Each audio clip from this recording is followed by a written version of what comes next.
what's up? How to keep them sled. Kill them with the love. They don't understand. We up above. Brother Trinidad. Living die by that. Die by the living, die by it. Feel by the world talking about it. What's up? And we gon' ride by that. Ride by the living, die by it. Feel by the world talking about it. What's up? And ain't no lie by that. No lie, you think we dogmatic, ayy. We simply emphatic, your boy was an addict. My heart was the baddest, a challenge, ayy. My Christ is the downest, he came down around us. He saved me from dark twisted fantasies. His grace like a banner, cause any given day I can go Tony Montana way. Something that I ain't saying, hey. Look at he rose out the grave. Matt turn to run with the slaves. Ride with the sun, beat the rays. No greater love been displayed. He drew me with love and kindness and refining me through all the grace he's supplying. I am honestly a part of applying all his patience, word I design. I feel like a bull in a China. Shoppy been propping me up since I popped in the diner. Man, props to my papa, but mark the imposters. He'll break them up proper. You leaving no options. I been reeing up, tee him up, beat him up. Ain't no darkness seeing us. Seeing us. Beam me up, Scotty. That's word to the body, no defeating us. Tell them never love. Show them what's up. How to keep them sled. Kill them with the love. They don't understand. We up above. Brother Trinidad. Living die by that. Ride by the living, die by it. Feel by the world talking about it. What's up? And we gon' ride by that. Ride by the living, die by it. Feel by the world talking about it. What's up? And ain't no lie by that. I thought I had muted the mic. Yep, we back. We back.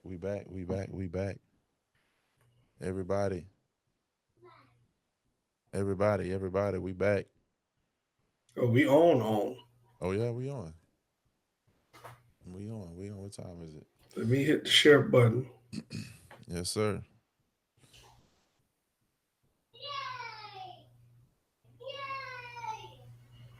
What's good, man? What's up, Brody? Not much, man. Just sitting here, scrolling through social medias, and I saw this lit birthday situation over the weekend. Man, listen. Looks like somebody had a birthday.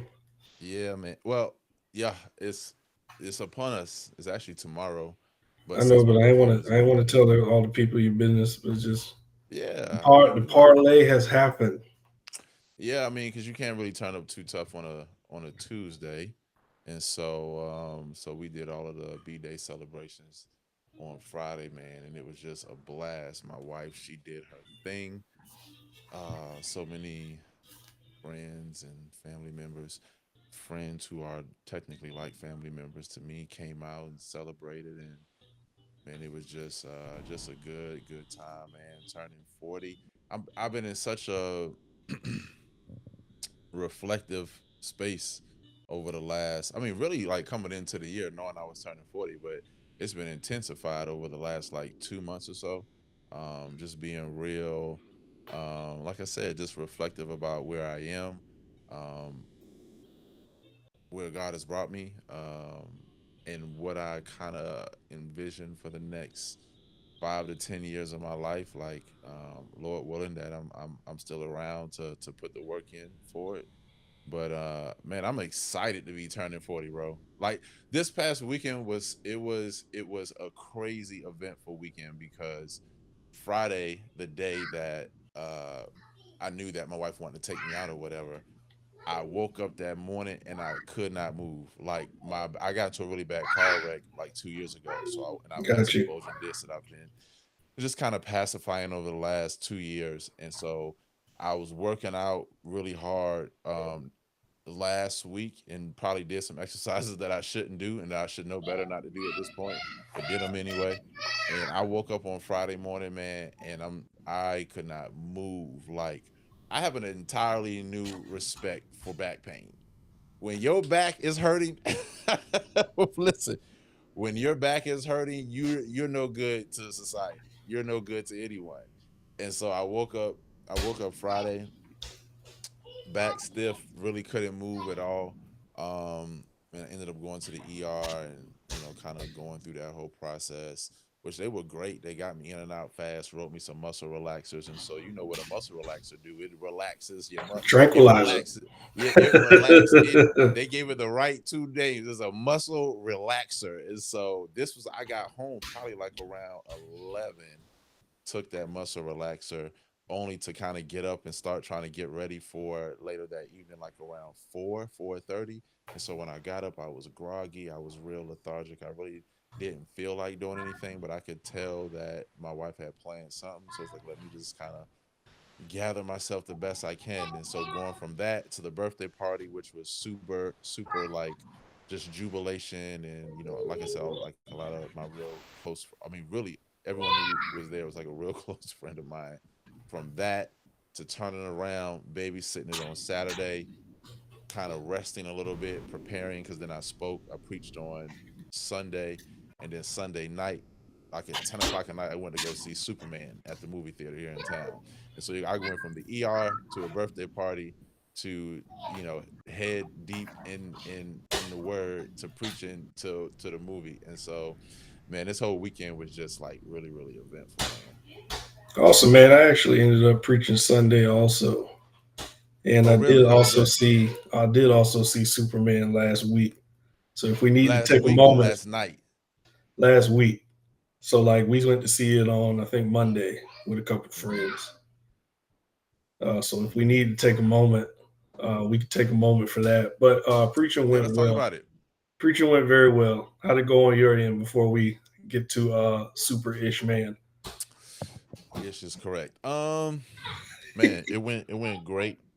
It went great. Um, just we talking about faith this month, and so man, the Holy Spirit really because you already know. I mean, it's kind of a canned maybe statement at this point where like the word come to the speaker first, but man, the Lord really do be like he really do be dealing with me and whatever he gives me to share with his people. And so really kind of rooted in Romans 10:17, faith cometh by hearing, and then hearing by the word of God, and just really a reflection on, let me turn me up, just a reflection on the discipline of hearing. You know what I'm saying? Like what are you hearing that's fueling faith in your life? And faith not just quarantine to matters of spiritual growth and development, which is great. And that's kind of the palette that we receive that verse in, and just the ideas I think associated around faith, where like it's growing in fruits of the spirit, growing in areas of spiritual muscle and discernment, growing in your Christianness, which is all great and primary. But then also, feeding faith in personal, maybe more pragmatic areas of your life, where it's like, hey, you trying to lose some weight? Are you listening to like, fitness videos and nutritional videos? You trying to get your credit score right? Are you listening? Are you hearing?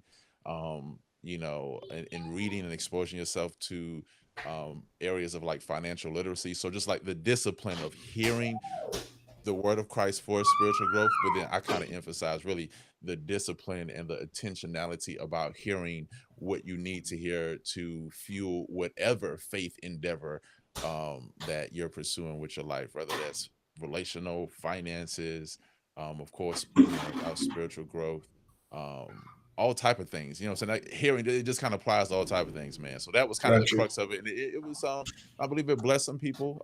It certainly blessed me, and so it was good, man.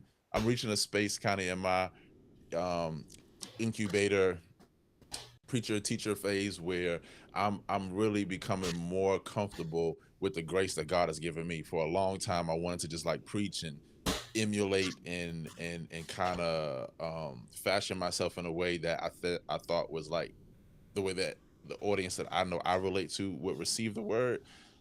And I'm just really growing in myself to be like, hey, this is the grace I have, this is how I communicate. And I'm more of a teacher than a preacher, and I'm really starting to like embrace that. And so Absolutely. that's been cool. What about As, you? as much as I'd like to holler like my bishop, man, He can that's a I preaching holler.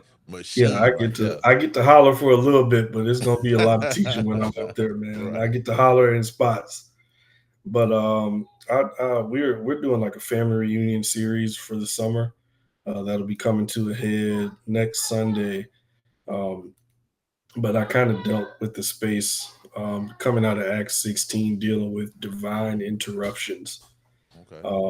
and just kind of looking at the ways that God orchestrates things in such a way that it resets our pace and aligns us with His will, Mm-hmm. and how God is interrupting things in such a fashion um, that He's getting the best out of His people and for His people, and how God is even now in the midst of everything that's going on, interrupting things in such a way that even for those of us who feel insignificant, things are being interrupted so that our families not only will be saved but will be change makers and difference makers in society and the culture, in the world at large. So that went into a few different areas. I don't want to get all the way into because I might get to hollering again. So even though it's everyday preacher, is you don't want to make it preach night.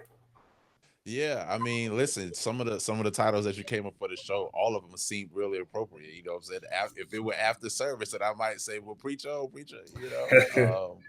But yeah, nah, man, that's dope. That's dope. That's dope, man. And every time I've heard, even like yo, last week you did a great job on the I know you invited me to the Google Meet Bible study. Yeah, the Faith and Fellowship table. Shout Faith out and to the yeah, homie man. Sherelle Nim. Mm-hmm.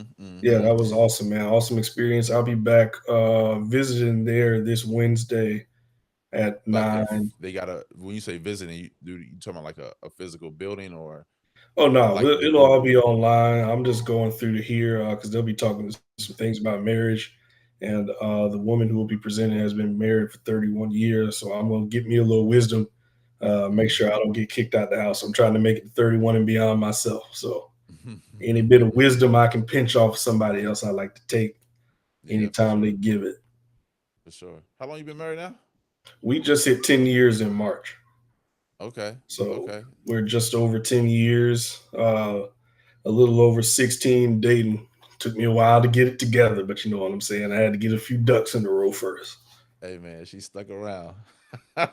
Oh, She hey, I stuck made I around. made sure we had a promise in there on the way to the altar. It's like, hey, I'm intending to do this the right way. I just need to, make sure that I have the means necessary to make the struggle a little bit better on the way in. Because I had dealt with a layoff right around the time I was ready to get that engagement ring the first time. You know Mm, what I'm saying? And I didn't want to be the stereotypical, just wait for me to get it together guy. I wanted to at least have yeah, it together in motion, heading towards yeah, that way. yeah, And of course, you still got those struggles that you deal with early on anytime two people get together, but we wanted to mitigate those as much as possible. So we played the yeah. long game and it worked. So you saying that y'all dated for 6 years before y'all got married? Well, we ended up dating for about 5 years. I proposed on our 5 year anniversary. And then by the time it got to that next March, we were married. Man, I was just talking with a brother. I was just talking with a brother recently, where he's been dating a young lady in the church for quite some time, and I ain't gonna lie, like I've always had some level of pushback against dudes that's dating women for like long periods of time Hmm. without actually like and I was talking to a dude who we just sitting down, we was rapping, he been dating this girl, and I was asking him like, yo, what's a part of it, and I got close friends that are kind of that way too, like what do you think that process of deliberation is like? Well, let me ask it this way: do you think that there should be some type of soft set time frame where it's like, hey, you should have it figured out if this is the one or not? I'll say that I would probably lean closer toward at least a year, see what somebody is like in all 4 seasons. Hmm.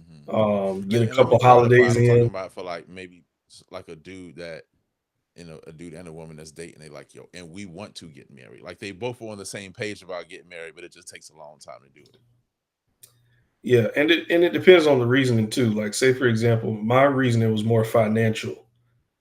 It was from the time I knew I was ready to marry her in year 3. That's when I went to go talk to her parents. had a talk with my parents, and I'm like, hey, look, I know that typically when you get married, you have these certain things in a row. And we were, at this point, I'm talking about, I'm like 22, 23. So it's a different ballpark than somebody who say after the age of 30, 35, 40. Hmm. If you've got the financial stuff in a row, I think that your deliberation process is probably a little different.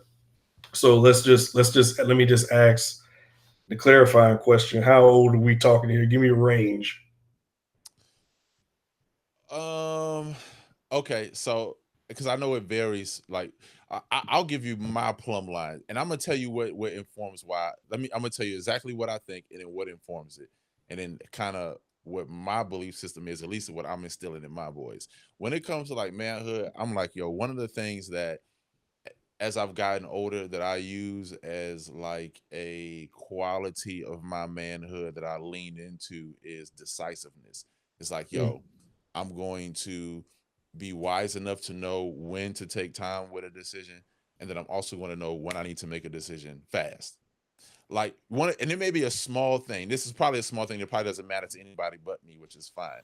When I go to restaurants, I intentionally try not to take a long time looking at the menu. Like I like literally when I pick up the menu in my mind, this is just me now. I'm not, and this ain't got nothing to do nothing with spiritual or biblical. This is just me and how this is kind of like a tenet of how I define my manhood, a very small, nuanced Biblical piece of it. ordering. Yeah, this ain't got nothing. This Bible don't say none of this. This is all Joshua.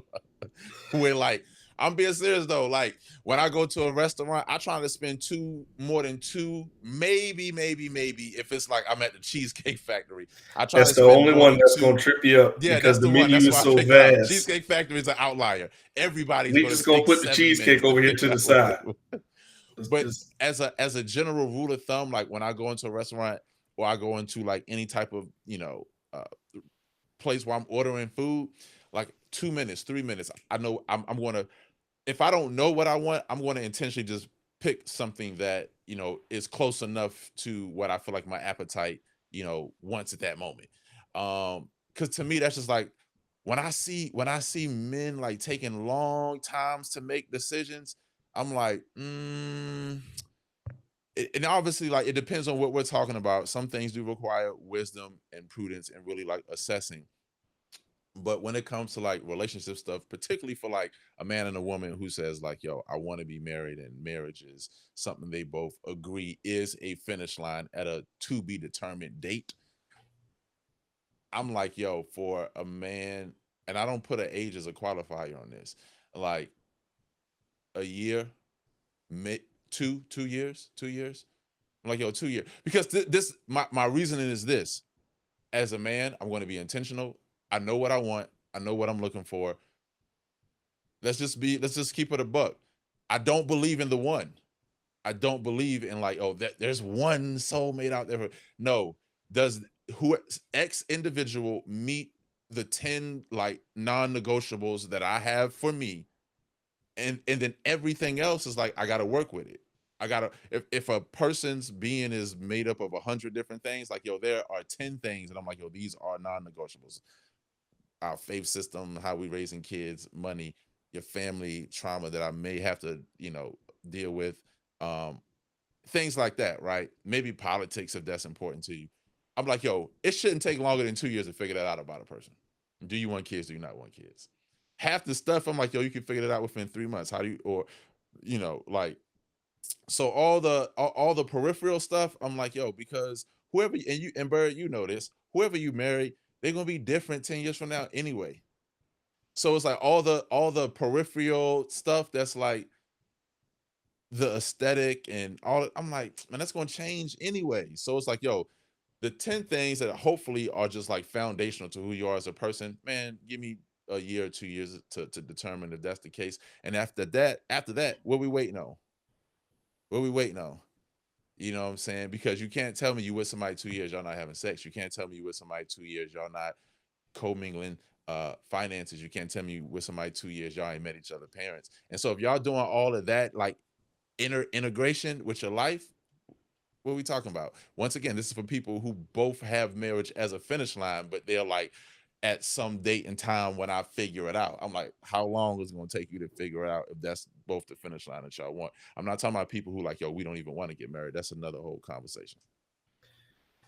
Yeah, I think the problem with a lot of relationship talk is we try to paint with a broad brush. I don't think there's one universal prescription. I know some people who knew each other less than 6 months figured it out and it's worked out great. I know some people who took the long road. It's worked out great. I know some people who jumped out there quick and it jumped off quick. You know what I mean? Okay. But I would say that if you're both intentional and there is some delay, I would ask the question, why still the delay?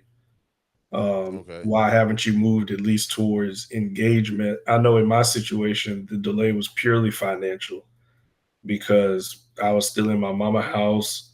I did not have a job that could sustain a marriage after college right away.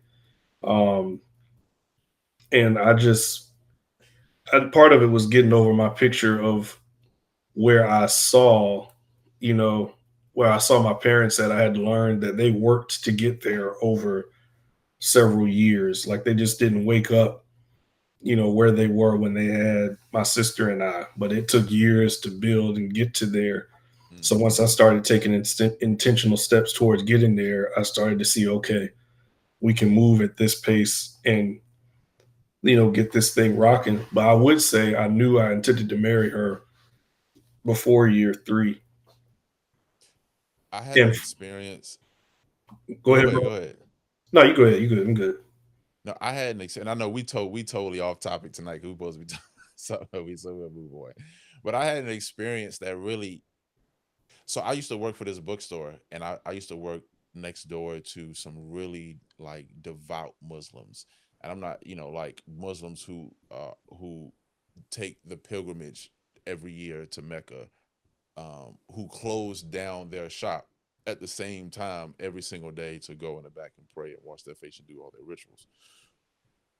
And I was talking with them. This had to be at least, geez, was I married? I don't even think I was married. So this had to be at least 14, 15 years ago. And it just always stuck with me. So it was a part of their Islamic faith and their tradition that, one, when they were dating a young lady, they went on dates. Like it was required as a part of their faith tradition that when they go on dates, both sets of the parents for both individuals attend the date with them. So, like, let's just say these are two kids, 20s, 30s, whatever, and they're dating. Both mom and dad on both sides are going on the date with them to help determine, okay, what we don't, is this a waste of time or not? And I think it was something like they got a maximum of like 2 or 3 dates. And and then both families meet and like, what we doing? And now now I'm definitely not that like rigid and what I'm saying, like I don't want, I'm not talking about You like like marriage the completely. intentionality of it. The level of intention, because marriage is such a powerful accelerant, right, to the life of both individuals. Think about how many times people, and I don't got like no numbers or nothing like that, but think about how often it probably happens where people are investing years and years of their life with one another, and then something happens and then they break up and it don't work out. It's like, you just dated somebody for 6 years. You just dated somebody for six. Now, I mean, because that to me is like, I'm like, yo, that's, I don't know. It's like, and then let's say you repeat that cycle, man. You dating 3 people, 4 people in your lifetime, which whatever. But I don't know. That just seems like a very inefficient way of going about dating. You know what I'm saying? Like, I don't know. So for my boys, we going down a whole rabbit hole now. For my boys, Hey, we here now, man. Look, I'm gonna we be got pushing a we level got of one thing intention. we can get to later. To just So yeah, go for ahead and sure. help yourself, help the people. I'm gonna tell you one thing. So okay. Since we going down this vein, my boys are 9 and 6. If I bring them in here right now, put them on camera, and I ask them, I say, "What kind of woman you gonna marry?" They're gonna be like, "A black woman." That's mandatory. It's mandatory. That's how I'm raising my boys. Absolutely mandatory. They 9 and 6. I'm talking to. I've been talking to them about it for at least a year. mandatory. I tell them explicitly, marriages. Think about this. So I work with. I'm talking about other cultures and why I think maybe some other cultural tenets that are helpful. So I used to work for this pharmacy that was Indians. Let me and they're an interesting group of people, good people, but they got their ways about them. So I was talking with the owner of the pharmacy. This was years and years and years ago. He's like, "Yeah, I had no choice. I had to become a pharmacist." Why was that? Oh, my dad was a pharmacist. They like in their country, they will literally do a census and be like, "Yo, what do we have more? What up? What's up? What's up, Dirt? I see you. What up, though? What up, though? Shout out to the chat. We got a couple people in here. Tamara, Melly, Chris, what's up, homie? So in their culture, like they will do a like a census, if you will, of like, yo, we need more accountants, we need more astronauts, we need more lawyers, and like that generation of people, like that's what they're raising, and that's like, so they're so he was like, yo, I didn't handle like, yo, I got to be an accountant. That's the family business, or like got to be a lawyer, and like once again, man, I just when I'm hearing these things, so when I'm talking to my boys, I'm like, yo, dad is going to input you. You will marry a black woman. That's mandatory. That's just mandatory. And when you do it, bro, you're not going to be taking. You're not going to be like daddy going to put pressure on you. You ain't taking years and years and years to figure it out. I'm going to groom them to have something, to have a checklist in mind of like, hey, I'm sending you in the world, like, look for these 10 to 15 qualities in a woman, because once again, I don't believe in the one. You marry who you marry, you make them the one. You become who you need to become for them to be the one, or hopefully they will. But you do your deliberation before that, like, yo, does this person meet the 10 to 15 qualities I'm looking for? Great, they're the one. Like, and then you make it work, because once again, that person you marry ain't gonna be the same person for maybe 10 years after you marry them anyway, and like hopefully the foundational things remain the same. What up, Chris? What's your thoughts on that, Chris? What's that, homie? Well, I'm just gonna be that guy since you went that guy one way. Go ahead. Your son turns 18, 19, one of them, maybe even 20. We live in a bit of a different world than what we came up in. It was being diversified as we were growing up. It'll be even more diverse by the time they get older. They go off to college. They meet someone who knocks that 10 to 15 out of the park plus some more. Mm-hmm. And she's Cuban. Mm-hmm. Yeah. What does daddy say then? Does the diaspora count, or are we holding the line hard on motherland or bus? Well, no, that's a good question. So, and I know this is just all hypothetical anyway, because if she come home and she's just amazing, you're gonna be smiling in them wedding pictures no matter what. But and let me tell you this, like, yo, if he bring Becky or Rachel or whoever home, I'm gonna be smiling in them pictures too. Like, don't get it twisted. You know what I'm saying? But my hope is that I'll be able to ingrain something in them that their palate will be inclined to find those same qualities in a black woman, because they out here, they everywhere. If you're in college, they're there. You know what I'm saying? Now, if he come home, huh? Let's say absolutely 15 to 1 and better, depending on what city. I'm like, yo, for a black, the numbers is in your. It's almost like Hunger Games. Like, the numbers are in your favor. Like, so trust me, there's a black woman out there. DC, here we come. 15 but let's just say he, whatever the nationality or race may be.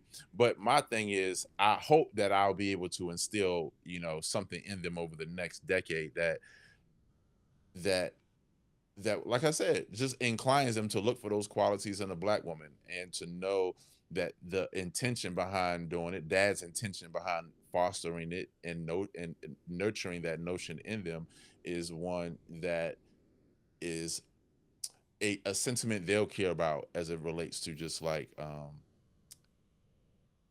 our African American heritage and community building itself from within, which is founded on just like a good traditional family structure with man and woman and children as they're building and so forth. And so, you know, hopefully those are the type of men they'll be by the grace of God.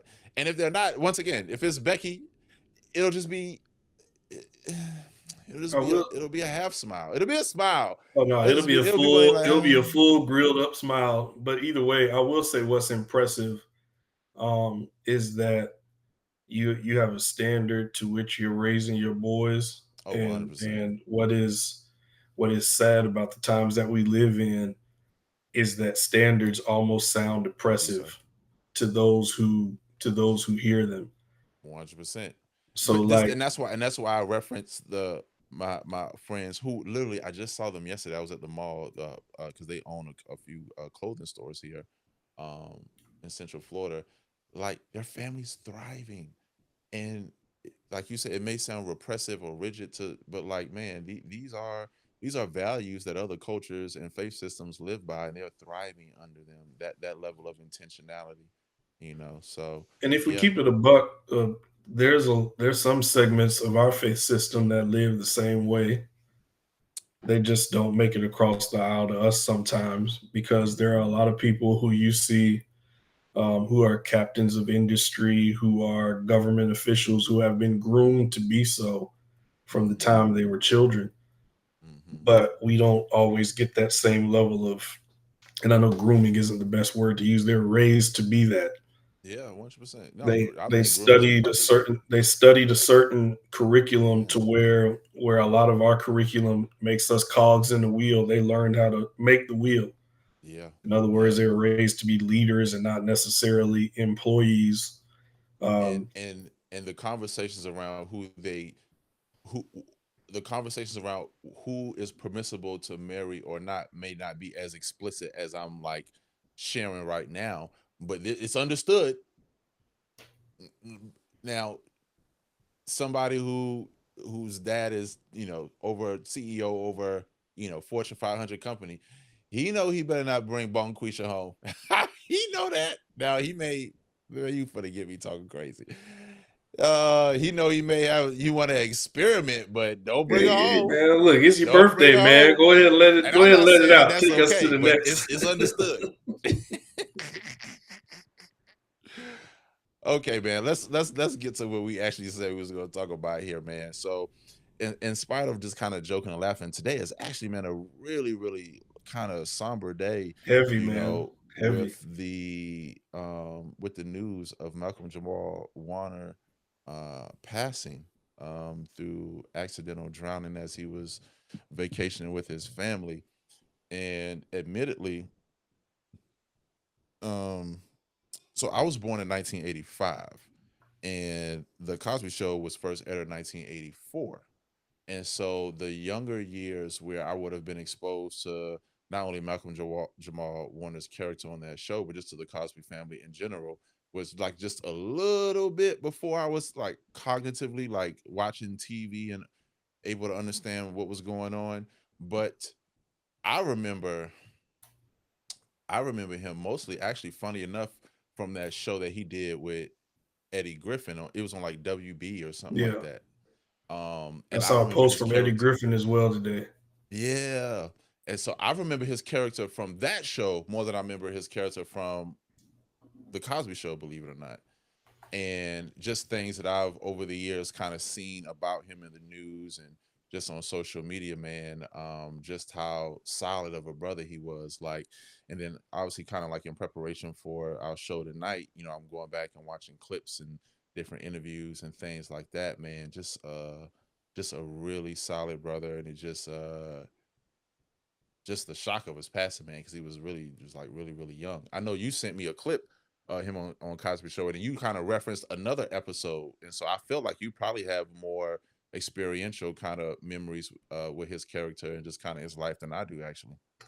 Yeah, man. I'm a little younger, but we were raised on those reruns, man. Or Mm-hmm. even when we finally caught up to where the show was before it ended, just all those various moments, like when he was getting ready to move out or think about moving out as a teenager, and Yeah. him and Heathcliff sat up in the room with the Monopoly money talking about how much it would take to move out, and then he gets down to the end and he's like, "Yeah, I got." He either had $200 or $400 left, and then Heathcliff asked him, "You plan on having a girlfriend?" He was like, "Yep," and just snatched the rest of his money away from him. Yeah, But that's so many funny. moments like that, man, were somewhat instructional for me, even as a child. I mean, I had both my parents around, of course, still, but to be able to see successful black families in action between that show, Family Matters, and others like it Yeah. Yeah. was awesome, man. So to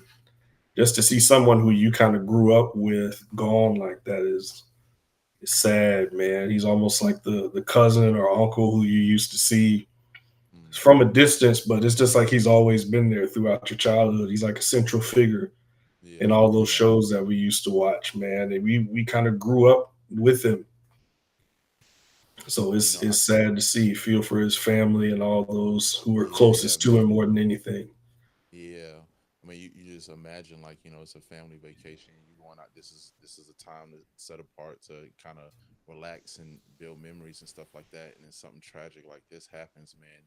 You obviously no death is never, choreographed or planned or anything like that. But there are certain moments where you're like, yo, this is a happy moment. Like this is not supposed to happen in this moment. And so that's man, absolutely heartbreaking, bro. And I was watching, like I said, a few like news clips, and someone said something along the lines of they were asking him or asking about him, how he navigated the real life situation with Bill Cosby's maybe demise as a wholesome, positive figure in American culture, and like how he navigated that, and the reference like a statement that he made about how influential Bill Cosby was in his life as like a mentor and a father figure, and then they alluded to Malcolm Jamal Warner actually being the figure that we believed Bill Cosby to be in real life,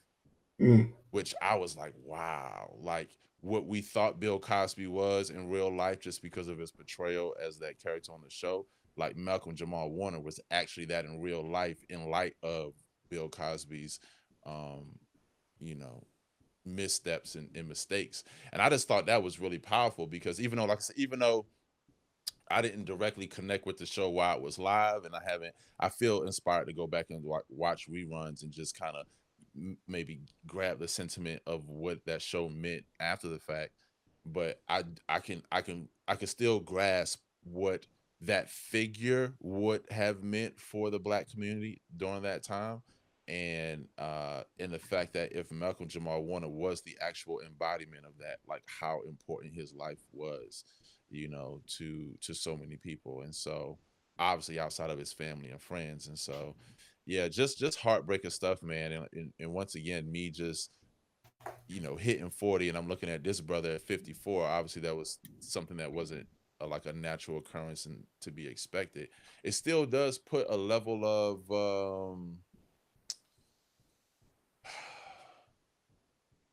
fragility to life itself, you know, because when these moments happen, and it's a young brother who by all accounts was a good person, you're like, man, that, unfortunate things things that cause their own self demise don't really come into play. And so when something like this happens, that's like, yo, it really, at least it's made me like real reflective, and the fragility of life, and wanting to really just take advantage of all the moments you do have. Like that's something that's real top of mind for me. yeah, man. Every now and then you see someone pass. Either they're your age or they're close enough to where it's like you realize it kind of puts some stuff in perspective for you about just trying to get your health in order, Yeah. trying to make sure your affairs are in order for your family, Hmm. and even just making sure that you're doing what you can to be as present as possible for your family and your loved ones, because you never know, what might happen. But also for me, it just kind of it helps me to put an uptick in my prayer life to make sure that I'm kind of trying to discern what moments or opportunities I need to just pass up, no matter how enjoyable they may be, just from the sheer present potential danger of what might happen. Because there's too many stories now of innocent people being in the wrong place at the wrong time. And that's not directly in response to Malcolm Jamal Warner, but how many times do you see somebody was just out, or like say some of these college football players that are home for the summer, out trying to enjoy something, somebody shoots up the spot that they're in, and then now they're gone. Just they're home, just enjoying themselves. They're, you come home with a little bit of money now from these NIL deals. So you kind of out enjoying the town in a way that you never have before. All of a sudden, because somebody has something on their mind with somebody else, some amateur shoots into a crowd, or even some jealous person comes back and shoots you, and all you're trying to do is enjoy yourself. There's too many different ways that unfortunately you can check out of here being the most well-intentioned and unassuming person, man. Let me tell you, the older I get, the more I just want to be home. I don't like the real talk. And if I'm hanging out, it's a family function. It's during the daytime most of the time. I was out doing some work yesterday, and I stopped off downtown Orlando, and I got out of my car. I was running an errand. I got out of my car, and I just realized how many people was around. I literally said to myself, "Let me hurry and get up out of here."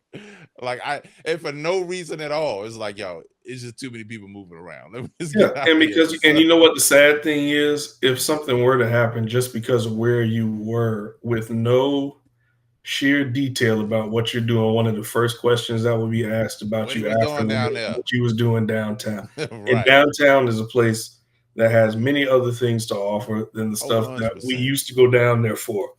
You know what I'm 100%. saying? But Yeah. just because of the way that society is now, Yeah.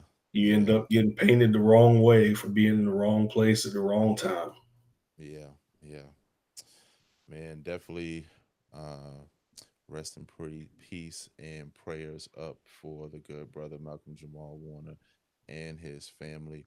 You know what's something that was really memorable for me? I think I seen it maybe like 2 or 3 years ago on IG, where he did like this rap and he was naming like these different black historical figures. Did you see that? Yeah. That Yeah. I was like, oh man, that was fire, man. That was fire, bro. Um, And I believe he played a little bass guitar too, so that touched me a little differently since he was on my mm, instrument, man. It was awesome to see after the show he did with Eddie Griffin.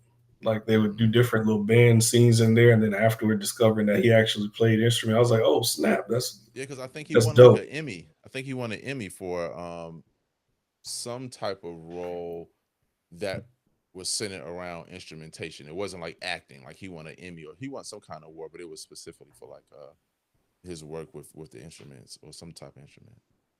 Yeah, man, it's awesome. Yeah, So definitely rest in peace to him, and thoughts and prayers to his family yeah, during this yeah, difficult time, man. It seems like every week is something. yeah, yeah, man. Now is the time not to be playing around with your life, man. So speaking of not playing around with your life, man, something I think is also super important for those who trying to like take life seriously and move their life to the next space, man. Like this is something that I wanted to talk about, and I didn't send you, or I meant to send you that article, but just talking about the need, man, for financial investment, man, with all the different changes our country is going through and our dollar is going through, and it's something I've been super passionate about myself personally for the last 2.5, maybe 3 years or so. Just investing, like not only 401k and IRAs, which are great vehicles of investment, but in the stock market as well. Realizing just how easy it is to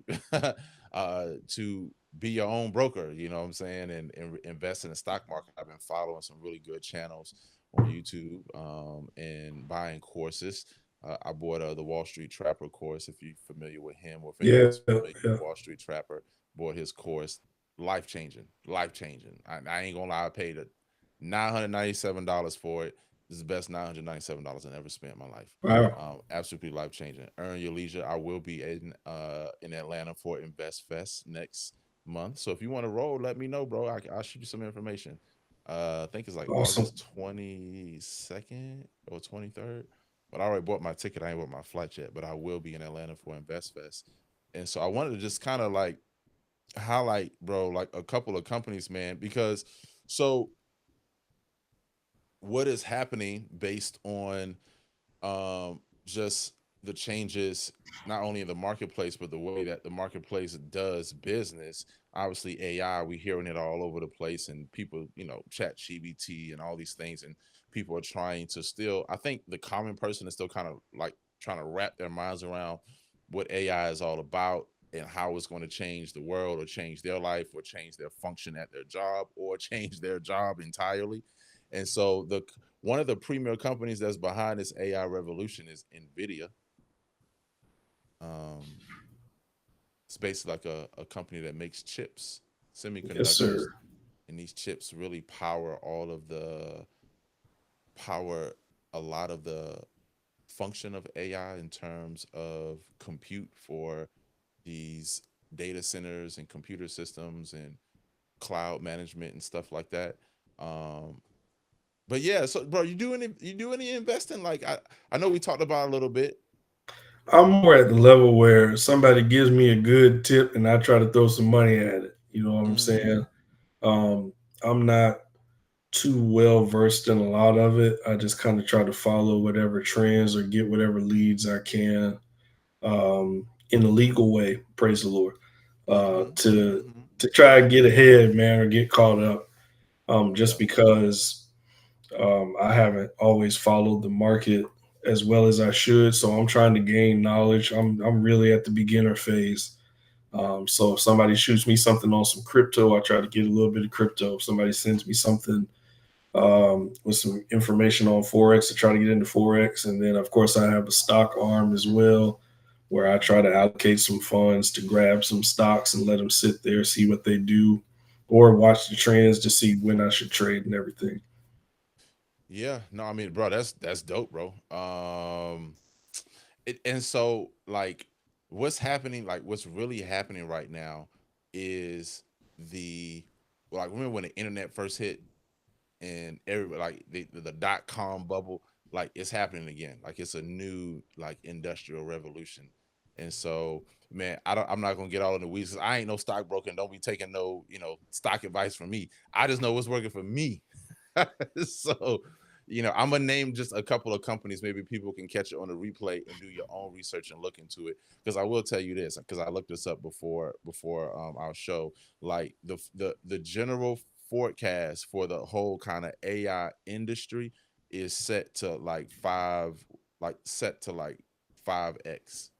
over the next 5 years. And so like whatever the composite of like the AI industry, if it's $10 trillion cumulatively, like it'll be 50 trillion-dollar industry in the next 5 years.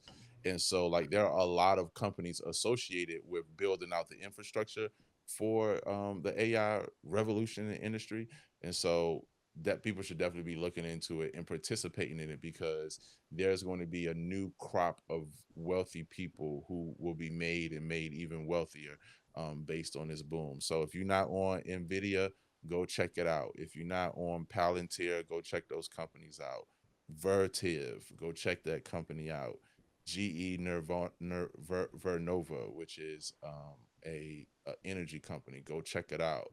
Tesla, Amazon, which typically when people think Amazon, they think the store, they think Prime, but that's not even how Amazon really making the majority of their money. They are a primarily, like I won't say primarily, but through AWS, like they make the most of their revenue through their cloud services. And so Amazon got a whole segment that ain't even talked about. It ain't got nothing to do with what you buying online. Them clouds, they building out football field size data centers. And so these companies are the ones that, if you're trying to make some money over the next 5 years, them the one to get in on. Let me ask you a question real quick. If I am a pastor and I'm looking to get more people into investing in my church, or I'm looking to do more investing myself, what would you suggest my first steps be? Mm, all right, that's a good question. I mean, to play it safe, one, to invest like all those I named companies, and so you can buy shares of those companies, but then you can also buy into what's called like an index, which is a safer bet in terms of like those are pools of companies put together, something like mutual funds. So you can buy indexes in the form of what's called ETFs, so exchange traded funds. Those are basically like pools of companies put together specific to a sector. So if you're like, hey, I want to go invest in the energy sector or the technology sector or the consumers, financial consumers with your Amexes and Visas and stuff like that. Like those are safer bets. It's so funny that you said that too. So like, yo, an index that's really really good is the Vanguard Total Stock Market. And so like, yo, you can get I can't remember the last price of it. I think it was like $150, $60 per share, if you will. And you're getting the entire stock market for $150 a share. And so like that's safe, that's super safe. It's super like the annual return on that is like anywhere between like 7 to 9, maybe 10%. You keep that, you hold that over 5 years. You're talking about 5x in your money, 6x in your money versus Type putting it that in a real savings quick. account, right? Where you're getting 0.1%, 0.001% on it. So you're talking about pennies on a dollar versus what could potentially be thousands of dollars, depending on how much, how many shares you buy. So I would say play it safe, man. You know what's so funny? You know what's so funny, man? I think churches should actually like, yo, the churches should be investing in stock. Why not? Right. Churches should create a brokerage account and be like, yo, we preaching tithe and I'm with all that. I pay my tithes and I'm thankful that I'm able to do it and that the Lord has blessed me to be able to do it and I give cheerfully and I love it. Yo, Pastor X, man, the church should have an E-Trade account, a Charles Schwab account, a Robinhood account, something like. Is the church investing? Because the church should be participating in this as well, So Hmm. I actually think that's a great question. It's something that we should talk about. I think more broadly in the church, having our members invest, because hey, members make more money. Members are accruing more return on on their investments over the year. That's more resources for the church. So I think the church should go all in investing. Yeah, we should definitely bring somebody on and try to explore that live, Yeah, see what yeah, that hundred looks percent, like. That might help somebody. 100%. Yep, yep. Okay, moving on because I know we up against it. We got like 12 minutes. All right, we got to talk about this, and I don't know if I'll be able to. So can I pull up? Can I pull up this audio right here? Yeah, go ahead, bro. Let me see if I can. Okay, 8 minutes. 8 minutes. 8 minutes. Dougie Fresh. So we got 8 minutes. So we're gonna spend four on we're gonna spend four on our guys been going around the internet. So can I put this third screen up here? I want to share this. I want to see if I can play this video real quick for the audience. Okay, boom, there we go. There we go. So I know you've seen this already, bro. And this is kind of Oh, oh, heartbreaking. yeah, Heartbreaking. Look at the girl smiling. Big face right yeah, there. Big face smile. People just laughing. Just yeah. laughing. Yo, you know what's so crazy to me? That moment is happening and people are smiling and laughing. Lives are being destroyed in that moment. It's so like the juxtaposition of it where it's like people laughing, and like literally families are being destroyed in that moment. Well, you should have thought about that before you was booed up at the Coldplay concert. I'm gonna let you go first because I feel like I'm gonna have a not a different take, but just a take. So what just overall thoughts like how the world is responding, what your what your Well, sentiments are about it. I'm gonna start. I'm gonna start a little lighthearted first. in that moment, you gotta try to play it off. You was drunk, you got out of hand, and you sorry, and it won't happen again. You was drunk, Mm, it got out of hand, okay. you sorry, and it won't happen again. Because when you Okay. did all that extra stuff, now put a little bit too much sauce on it. Now you got the friend that's all over there. She's Mhm. shocked at y'all on the big screen. Coldplay on stage, done called out the fact that you having an affair. That's a fact. Mike So said. Mike you said. didn't help yourself at Mike in the all. comments, he said, "You play with fire, you're gonna get burned." That is a fact. Can a man take fire into his bosom and not Yeah, do nothing? definitely. Yeah, definitely. And unfortunately, our actions do have consequences. Some of us have experienced some grace. But the funny thing is, normally by the time you get to the screen at the Coldplay concert, you've probably experienced quite a bit of grace and probably had quite a few Yeah. chances to walk What's up, away. Shy? Yeah. Yeah. But what were you thinking, bro? Couple things. So one, my initial thought was kind of what I pointed out. Like as I'm looking at old girls smiling and just all the jovial like demeanor around them, my heart broke because I was like, yo, this is a heartbreaking moment. This is and me saying my heart broke is probably a little bit of an overstatement, but it was a heartbreaking moment. Like to me, like the duality of like the world around you can be one thing and what you're experiencing be something totally else different. And Right. that's like that to me, like you couldn't see it more clear. Like everyone's enjoying themselves. It probably 16 Bud Lights in. You know what I'm saying? Like it's a great time. Coldplay and in literally in a snapshot in time, two people's and the families associated, their lives are being turned upside down. And so I thought that was just kind of a interesting, thing to observe. And then also, man, I thought to myself like, from a point of grace to some degree, where it's like, yo, when you reach that level, and you have, because he was the CEO of what was CEO of Astronomer, so and I looked Yeah, up like his astronomer. salary was like $500,000. When you reach that level of like influence, power, affluence, and you're working in close proximity with women, like who knows how many times they seen each other at the water cooler, right? Who knows how many conversations were had in the boardroom where opportunity for like building a relationship outside of your wife or husband was available. And to me, it was like a case study on how to be careful about your heart and about how you expose yourself and make how much of yourself you make available,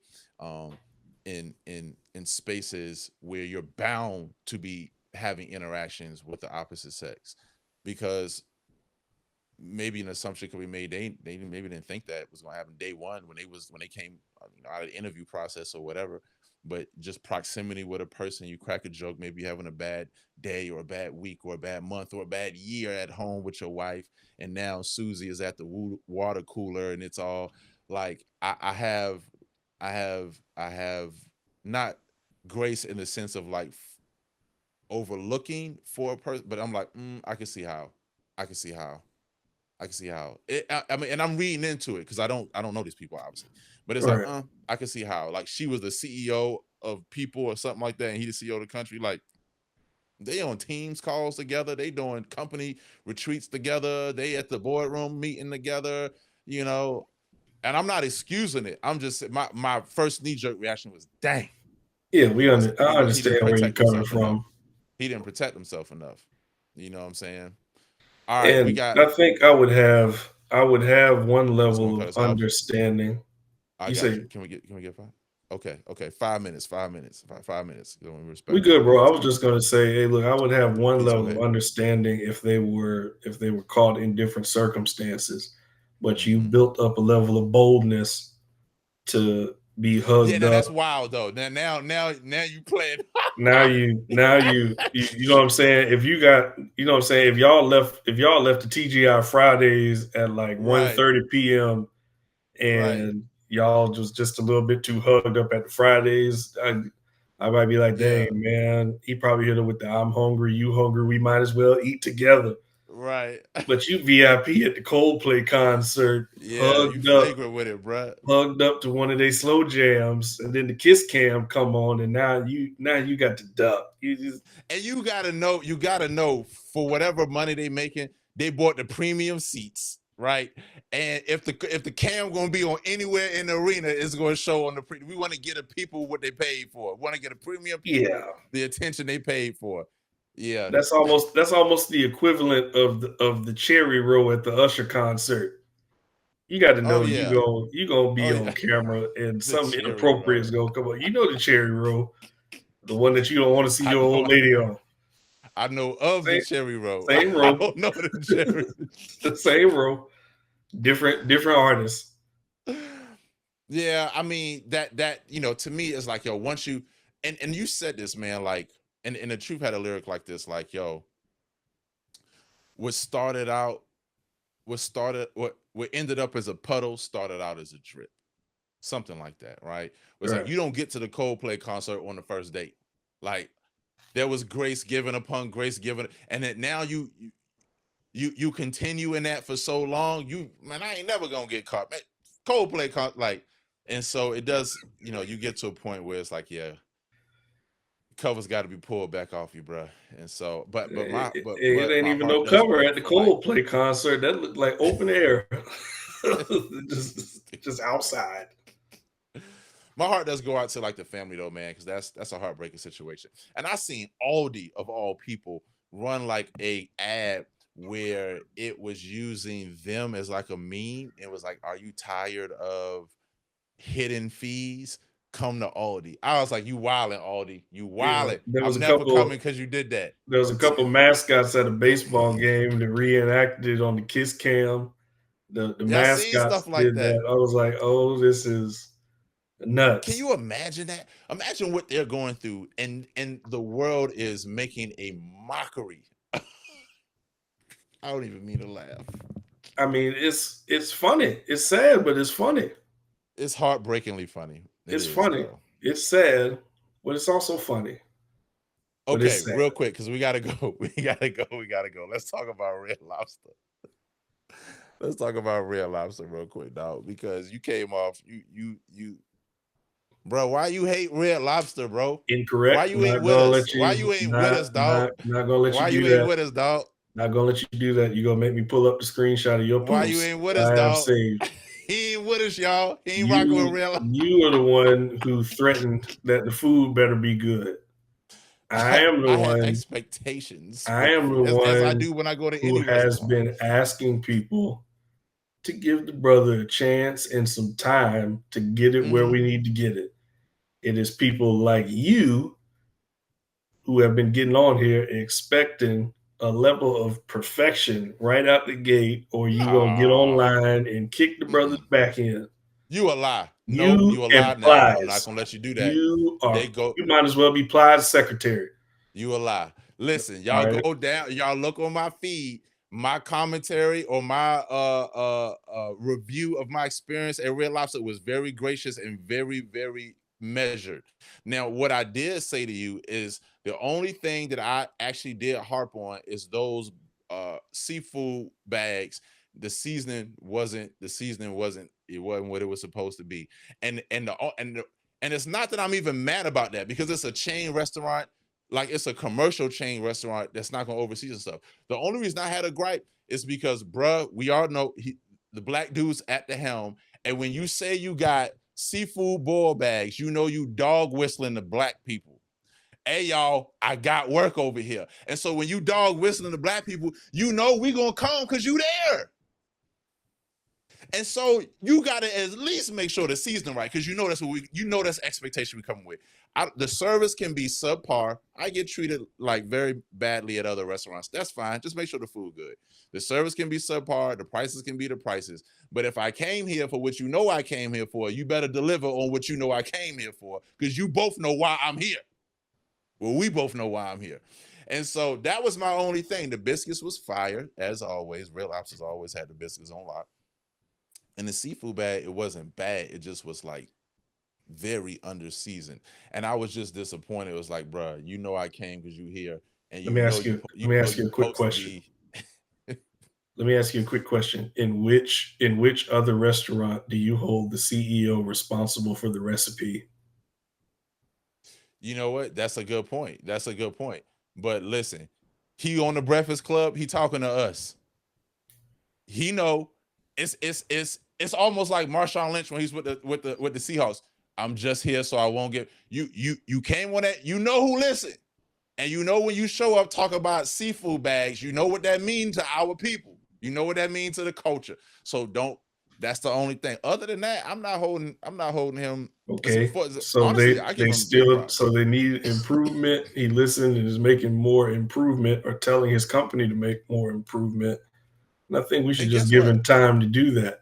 But I'm a gonna be lot back. of I'm not throwing it away. I'm gonna but be back. I'm I not get talking. bad food everywhere. At I'm least I'm gonna support the past brother. I'm past you now, because you've retreated. What I'm saying is there are a lot of people who are acting like Red Lobster now needs to be thrown away because they have Oh, that's not somehow me. been That's betrayed. not me. That's not me. But hold on, wait. Or We're gonna get off though. We're gonna get off the live with this though. You anti Red Lobster. That's not what you gave me when we talked. that's not true. You was like, That is you not black true. folk, y'all make me sick. Y'all all of that. When we was talking, you was like, nah, bruh, you shouldn't even I ain't gonna let you do that. I ain't gonna let you So get off you're gonna like get that. off the stream with the lie. That's great. Nah, bro, you was bashing me. I'm gonna go back. I'm still gonna support when they come out with a new flavor. I'll be back. I had I'll already been, because and I said what I was tired of is the standard y'all hold Red Lobster to now that you know the CEO is black. only because he talking to black people. If he just came and was like, hey y'all, we revamping it. We got some new chicken fettuccine on the menu. We got some new salmon and prosciutto. I would have been like, you know what? I'm gonna go with no expectation. He ain't talking to me. He talking to everybody. But when you go on the Breakfast Club and you say we got garlic butter seafood boil back, oh, you talking to me? You talking to all of us, and you know it. If you don't know it, then I'm gonna look at you as a black CEO completely different now, because you should know. You should know. You talking to us, and so when you talking to us, make sure that what you know we gonna expect, make sure it's right. And I'm gonna get a brother Grace. I'll be back. It wasn't because it wasn't a bad experience. It wasn't a bad experience. I just want you to know that I kept saying I'm past you. You keep personalizing the critique I made. So when you throw a rock into a group of dogs, the one that got hit is the one that's gonna holler. Stop it, man. Stop it, man. All right, we getting off the live with this. The people need to see you posting the picture at Red Lobster this week to exonerate I can yourself. post my receipt from when I went No, last we want week. a picture. We want a picture with a Red Lobster apron. What is that thing called? A bib. Thank you. We need a picture. Hey, don't help him. Don't help him over there, Mr. Or you ain't Producer. with us. Don't You help ain't him. with us, dog. Don't help him, Mr. Producer. He over there stuttering over the lies he trying to tell. All right, man. All right, y'all. Listen, weekly show, Everyday Preachers. You see, we talk about all type of stuff, man. And so, thank you for watching. All those who watched and commented, all the good stuff. Definitely share the live feed. AB, you got anything on the way out? Nah, man. Come back to the Lion Preachers podcast next week. See what we got for you. All right, y'all. We out of here, man.